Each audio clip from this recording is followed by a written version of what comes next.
ನಮಸ್ಕಾರ ಎಲ್ರಿಗೂ ಸಿದ್ದನಾರ್ಥ ಮಾತಾಡ್ತಿರೋದು ಕುಶಲ ಕ್ಷೇಮ ಸೌಖ್ಯವೇ. Welcome back to Ganesh Karanth cricket talks YouTube channel. ಇವತ್ತು RCB ಮ್ಯಾಚ್ ಉಂಟು. RCB ಅಗೇನ್ಸ್ಟ್ ಆಡ್ತಾ ಇರೋದು ಯಾರಂತಂದ್ರೆ LSG ಮ್ಯಾಚ್ ಆಗ್ತಿರೋದಲ್ಲಿ ನಮ್ಮ ಬೆಂಗಳೂರಲ್ಲಿ.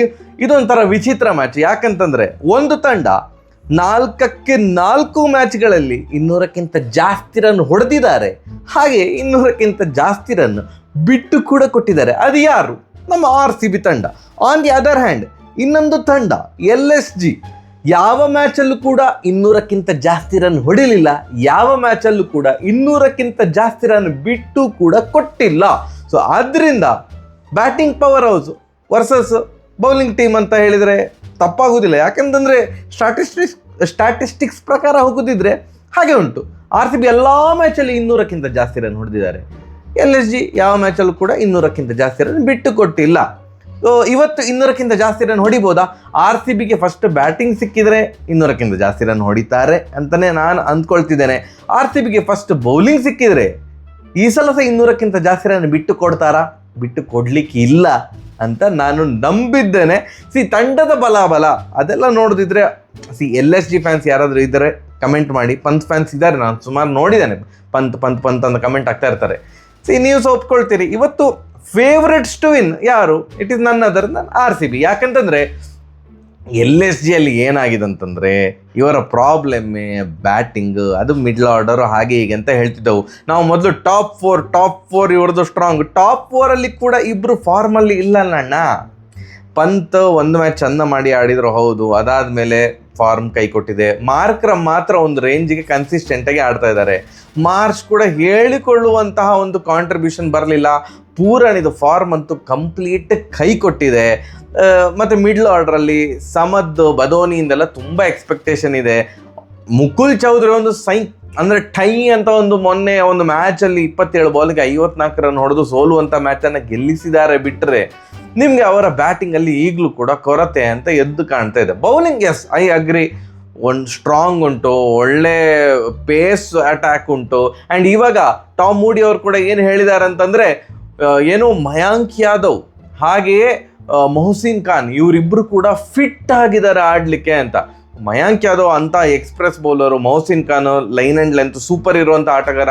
ಇವರೆಲ್ಲ ಕೂಡ ಪ್ಲೇಯಿಂಗ್ 11ನಲ್ಲಿ ಬಂದರೆ ಇನ್ನೂ ಕೂಡ ಬೌಲಿಂಗ್ ಅಟ್ಯಾಕ್ ಸ್ಟ್ರಾಂಗ್ ಆಗ್ತದೆ. ಬಟ್ ಇವರ ಕನ್ಸರ್ನ್ ಇರೋದು ಏನಂತಂದರೆ ಬ್ಯಾಟಿಂಗ್ ಕ್ಲಿಕ್ ಆಗ್ತಿಲ್ವಲ್ಲ ಅಂತ. ಬಟ್ ಯಾರು ಅಗೇನ್ಸ್ಟ್ ಆಡ್ತಾ ಇರೋದು? RCB against. ದಶಕಗಳಿಂದ RCBದು ಅಗೇನ್ಸ್ಟ್ ಆಡುವಾಗ ಫಾರ್ಮೇ ಇರದ ಆಟಗಾರ ಥೈ ಅಂತ ಫಾರ್ಮಿಗೆ ಬರ್ತಾರೆ. ಫಾರ್ ಎಕ್ಸಾಂಪಲ್ ಲಾಸ್ಟ್ IPL ತಗೊಳ್ಳಿ, ಪಂತ್ ಹಾರಿಬಲ್ ಸೀಸನ್ ಆಯಿತಾ. RCB against 118 run. RCB against ಅವ್ರದ್ದು ಪರ್ಸನಲ್ ರೆಕಾರ್ಡ್ ಕೂಡ ಒಳ್ಳೆ ಉಂಟು, ಸ್ಟ್ರೈಕ್ ರೇಟ್ ಕೂಡ ಒಳ್ಳೆ ಉಂಟು. ಆ್ಯಂಡ್ ಲಾಸ್ಟ್ ಸೀಸನಲ್ಲಿ ಹಾರಿಬಲ್ ಸೀಸನ್ ಆಗ್ತಾ ಇತ್ತು. RCB ಕಂಡ್ರು 118 ರನ್ ನೋಡಿದ್ರು. ಯಾರು ಕೂಡ ಎಕ್ಸ್ಪೆಕ್ಟ್ ಕೂಡ ಮಾಡಿರೋದಿಲ್ಲ. ಬರೀ ಪಂತ್ ಬಗ್ಗೆ ಹೇಳೋದು ಬೇಡ. ಐ ಥಿಂಕ್ ಒಂದು 2 ವರ್ಷದ ಮುಂಚೆ ಭಯಂಕರ ಟ್ರಾಲ್ ಆಗ್ತಿದ್ದಂಥ ಆಟಗಾರ ಯಾರು? ರಿಯಾನ್ ಪರಾಗ್. ರಾಜಸ್ಥಾನ್ ರಾಯಲ್ಸ್ ಎದುರು ವಿನ್ನ ನಾವು ಅಂತ ಅಂದ್ಕೊಳ್ತಿರೋವಾಗ ಯಾರು ಕೂಡ ಎಕ್ಸ್ಪೆಕ್ಟ್ ಮಾಡದ ರೀತಿಯಲ್ಲಿ ರಿಯಾನ್ ಪರಾಗ್ ಅವರು 50 ಹೊಡೆದ್ರು, ವಿಕೆಟ್ ಕೂಡ ತೆಗೆದಿದ್ರು, 1-2 ಕ್ಯಾಚ್ ಕೂಡ ಹಿಡ್ದಿದ್ರು. ಅವ್ರು ಮ್ಯಾನ್ ಆಫ್ ದ ಮ್ಯಾಚ್. ಯಾರು ಕೂಡ ಎಕ್ಸ್ಪೆಕ್ಟೇ ಮಾಡಿರಲಿಲ್ಲ ರಿಯಾನ್ ಪರಾಗ್ ಆಡ್ತಾರೆ ಅಂತ. ಸೊ ಯಾರು ನಾವು ಎಕ್ಸ್ಪೆಕ್ಟ್ ಮಾಡಿರೋದಿಲ್ವ ಅವರು ನಮ್ಮ ಎಗೇನ್ಸ್ಟ್ ಆಡ್ತಾರೆ. ಸೊ ನನಗೆ ಭಯ ಏನು ಅಂತಂದರೆ, ಪೂರ ನನಗೆ ಇಷ್ಟು ಒಂದು ಏನು ಲಾಸ್ಟ್ 14 ಮ್ಯಾಚಲ್ಲಿ 13 ಮ್ಯಾಚಲ್ಲಿ ಅವ್ರದ್ದು ಆ್ಯಾವ್ರೇಜ್ ಜಸ್ಟ್ 13 ಉಂಟು, ಫಾರ್ಮೇ ಇಲ್ಲ ಹಾಗೆ ಹೀಗೆ ಅಂತ ಹೇಳ್ತೇವಲ್ಲ. ಸಡನ್ನಾಗಿ ಫಾರ್ಮಿಗೆ ಬಂದರೆ ಆಶ್ಚರ್ಯ ಏನಿಲ್ಲ. So expect the unexpected. RCB ಆಡುವಾಗ ಯೂಶ್ವಲಿ ನಾವು ಅದನ್ನು ಎಕ್ಸ್ಪೆಕ್ಟ್ ಮಾಡ್ತೇವೆ, ಏನೋ ಅನ್ಎಕ್ಸ್ಪೆಕ್ಟೆಡ್ ಯಾವ್ದಾರು ಒಂದು ಆಗ್ತದೆ ಅಂತ. ಆಗದಿರಲಿ ಅನ್ನೋದು RCB ಫ್ಯಾನ್ ಆಗಿ ಏನು ಹೇಳೋದಂತಂದರೆ, 4ರಲ್ಲಿ 3 ಗೆದ್ದಿದ್ದಾರೆ, ಈಗ 5ರಲ್ಲಿ 4 ಗೆಲ್ಲುವಂತಾಗಲಿ, ಒಂದು ಕಂಪ್ಲೀಟ್ ಪರ್ಫಾರ್ಮೆನ್ಸ್ ಬರಲಿ ಅಂತ. ಇದು RCBಯ ಬ್ಯಾಟಿಂಗ್ ಭಯಂಕರ ಕ್ಲಿಕ್ ಆಗಿರೋದ್ರಿಂದಾಗಿ ನನ್ನದೊಂದು ಹಂಬಲ ಏನು ಅಂತಂದರೆ, ಪ್ರೊಮಾರಿಯಾ ಶೆಫರ್ಡ್ ಅವ್ರನ್ನ ಕೂರಿಸಿ ಹೇಸಲ್ವುಡ್ ಮತ್ತು ಡಫಿ ಅವರು ಇಬ್ಬರು ಕೂಡ ತಂಡದಲ್ಲಿರಲಿ. ಆವಾಗ ಒಂದು ಬೌಲಿಂಗಲ್ಲಿ ಸ್ಥಿರತೆ ಕಾಣ್ತದೆ. ಒಂದು ಎಕ್ಸ್ಪೀರಿಯನ್ಸ್ ಬೌಲಿಂಗ್ ಅಟ್ಯಾಕ್ ಭುವಿ ಮತ್ತು ಹೇಸಲ್ವುಡ್ಡು, ಮತ್ತು ವಿಕೆಟ್ ಟೇಕಿಂಗ್ ಬೌಲರು ಡಫಿ ಅವರು ಬರೋದು. ಕೃಣಾಲ್ ಪಾಂಡ್ಯ ಒಂದು ಬೌನ್ಸರ್ ಹಾಕ್ಲಿಕ್ಕೆ ಕೃಣಾಲ್ ಪಾಂಡ್ಯ ಅವರು ಇದ್ದಾರೆ. ಸುಯೇಶ್ ಶರ್ಮಾ ಅವರು ಇರ್ತಾರೆ. ಇಂಪ್ಯಾಕ್ಟ್ ಪ್ಲೇಯರ್ ಆಗಿ ರಸಿಕ್ ಧಾರ್ ಅವರು ಬಂದರೆ ಥ್ರೆಟನಿಂಗ್ ಬೌಲಿಂಗ್ ಅಟ್ಯಾಕ್ ಅಂತ ಅನ್ನಿಸ್ತದೆ. ಈಗ ಒಂಚೂರು ಈಗ ನೋಡಿ ನಮ್ದ್ರಲ್ಲಿ ಪ್ರತಿ ಮ್ಯಾಚಲ್ಲಿ 200ಕ್ಕಿಂತ ಜಾಸ್ತಿ ರನ್ ಹೊಡಿಸ್ಕೊಳ್ತಿದ್ದೇವೆ. ರೊಮಾರ್ ಶೆಫರ್ಡ್ ಅವರು ಬರ್ತಾರೆ, ಒಂದು ಓವರಲ್ಲಿ 20-25 ರನ್ ಹೊಡಿಸ್ಕೊಳ್ತಾರೆ. ಅವರಿಗೆ ಬ್ಯಾಟಿಂಗ್ ಕೂಡ ಕರೆಕ್ಟಾಗಿ ಸಿಗಲಿಲ್ಲ. ಒಂದು ರಾಜಸ್ಥಾನ್ ರಾಯಲ್ಸ್ ಅಗೇನ್ಸ್ಟ್ ಒಂದು ಬ್ಯಾಟಿಂಗ್ ಸಿಕ್ಕಿದ್ದು ಬಿಟ್ಟರೆ ಮತ್ತು ಬೇರೆ ಯಾವ ಮ್ಯಾಚಲ್ಲಿ ಬ್ಯಾಟಿಂಗ್ ಸಿಗಲಿಲ್ಲ. ಸೊ ನಮ್ಮದು ಬ್ಯಾಟಿಂಗ್ ಕ್ಲಿಕ್ ಆಗ್ತಾ ಇರೋದ್ರಿಂದಾಗಿ ಸೊ ಅವರ ಬದಲು ಹೇಸಲ್ವುಡ್ ಬಂದು ಏನಾರು ಅಪ್ಪಿ ದೊಡ್ಡ ಕೊಲ್ಯಾಪ್ಸ್ ಆಯಿತು ಅಂತಂದರೆ ಸರಿ, ಹೇಗೂ 5 ಬೌಲರ್ಸ್ ಪ್ಲೇಯಿಂಗ್ 11ಅಲ್ಲಿ ಇದ್ದಾರೆ. ಇಂಪ್ಯಾಕ್ಟ್ ಪ್ಲೇಯರ್ ಆಗಿ ನಾವು ವೆಂಕಟೇಶ್ ಅಯ್ಯರ್ ಅವ್ರನ್ನ ಕರ್ಕೊಂಬರ್ಬೋದು. ರಾಜಸ್ಥಾನ್ ರಾಯಲ್ಸ್ ಅಗೇನ್ಸ್ಟು ಕೂಡ ಅದೇ ಮಾಡಿದ್ದು.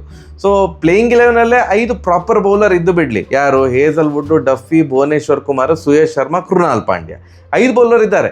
ಇಂಪ್ಯಾಕ್ಟ್ ಪ್ಲೇಯರ್ ಆಗಿ ರಸಿಕ್ ದಾರನ್ನ ಇಟ್ಕೊಳ್ಳುವ. ಏನಾರು ಗಿಲಾಪ್ಸ್ ಆದರೆ ಆಗ ಸರಿ ಆಯ್ತು, ವೆಂಕಟೇಶ್ ಅಯ್ಯರ್ ಅವರನ್ನೇ ತಗೊಂಬರ್ಬೋದು. ಬ್ಯಾಟಿಂಗ್ ಫಸ್ಟ್ ಏನಾದ್ರು ಸಿಕ್ಕಿದರೆ ಈ ಥರ ಒಂದು ಪ್ಲ್ಯಾನಿಗೆ ಹೋಗ್ಬೋದು ಅನ್ನೋದು ನನ್ನ ಒಂದು ಅಭಿಪ್ರಾಯ. ಇಲ್ಲ ಅಂದರೆ ಯೂಶ್ವಲಿ ವಿನ್ನಿಂಗ್ ಕಾಂಬಿನೇಷನ್ನ ಚೇಂಜ್ ಮಾಡುವುದಿಲ್ಲ, ಬಟ್ ಮಾಡಬಹುದು, ಮಾಡಿದರೆ ಏನು ಕೂಡ ತಪ್ಪಿಲ್ಲ ಅನ್ನೋದು ನನ್ನ ಅಭಿಪ್ರಾಯ. ಬ್ಯಾಟಿಂಗ್ ಫಸ್ಟ್ ಏನಾದ್ರು RCBಗೆ ಬಂದರೆ ಐ ಆಮ್ ಎಕ್ಸ್ಪೆಕ್ಟಿಂಗ್ ಅಗೈನ್ ಒಂದು 220 ಆದರೂ RCB ಹೊಡಿತಾರೆ ಅಂತ ನಾನು ಅಂದ್ಕೊಂಡಿದ್ದೇನೆ. ಆ್ಯಂಡ್ ಈ ಮ್ಯಾಚಲ್ಲಿ ಕೊಹ್ಲಿ ಅವರು ಆಡ್ತಾ ಇದ್ದಾರಾ? ಏನು ಬಲ್ಲ ಮೂಲಗಳಿಂದ ಆಡ್ತಾ ಇದ್ದಾರೆ ಅಂತಲೇ ಇದೆ. ಅವ್ರಿಗೆ ಹುಷಾರಿರಲಿಲ್ಲ, ಆ್ಯಂಕಲ್ ಇಂಜುರಿ ಅದೆಲ್ಲ ಹೇಳ್ತಿದ್ದಾರಲ್ಲ. ಬಟ್ ಪ್ರಾಕ್ಟೀಸ್ ಸೆಷನ್ ಇದು ಫೋಟೋ ಕೂಡ ನೋಡಿದ್ದೇನೆ. He is fit enough to play ಅಂತಲೇ ಅಂತಿದ್ದಾರೆ. ಅವರು ಆಡುವಂತಾಗಲಿ, ತವರ ನೆಲದಲ್ಲಿ ಫ್ಯಾನ್ಸ್ ಎಲ್ಲ ಏನು ಎಕ್ಸ್ಪೆಕ್ಟ್ ಮಾಡೋದು ಅಂತಂದರೆ ವಿರಾಟ್ ಕೊಹ್ಲಿ ಅವರು ಆಡಲಿ, ಅಂದರೆ ಅವರಿದ್ದರೆ ಅದೊಂದು ಮಜವೇ ಬೇರೆ. ಅವ್ರು ಆಡಲಿ ಅಂತವೇ ನಾವೆಲ್ಲ ಎಕ್ಸ್ಪೆಕ್ಟ್ ಮಾಡೋದು. ಆ್ಯಂಡ್ ನನಗೆ ಪ್ಲೇಯಿಂಗ್ 11 ಆಫ್ LSG ನನಗೆ ಇನ್ನೂ ಕೂಡ ಅನುಮಾನ ಇದೆ. ಯಾಕಂದರೆ ಟಾಮ್ ಮೂಡಿ ಅವರು ಮೋಸಿನ್ ಖಾನ್ ಫಿಟ್, ಮಯಾಂಕ್ ಯಾದವ್ ಫಿಟ್ ಅಂತೆಲ್ಲ ಹೇಳಿರೋದ್ರಿಂದಾಗಿ ತಂಡದಲ್ಲಿ ಮಹತ್ತರ ಬದಲಾವಣೆ ಅವರ ತಂಡದಲ್ಲಿ ಆಗ್ಬೋದು. ಯಾಕಂತಂದರೆ ಅವರು ಗೆಲುವಿಗೆ ತಿಣುಕಾಡ್ತಾ ಇದ್ದಾರೆ LSG. But clear favourites definitely RCB. Yes, ಜಾಸ್ತಿಯಿಂದ ಮಾತಾಡಲಿಕ್ಕೆಲ್ಲ. ಮ್ಯಾಚ್ ಮುಗ್ದ ಮೇಲೆ ಸಿಗುವ, ಸರಿಯಾಗಿ ಬರುವ. ನಮಸ್ಕಾರ.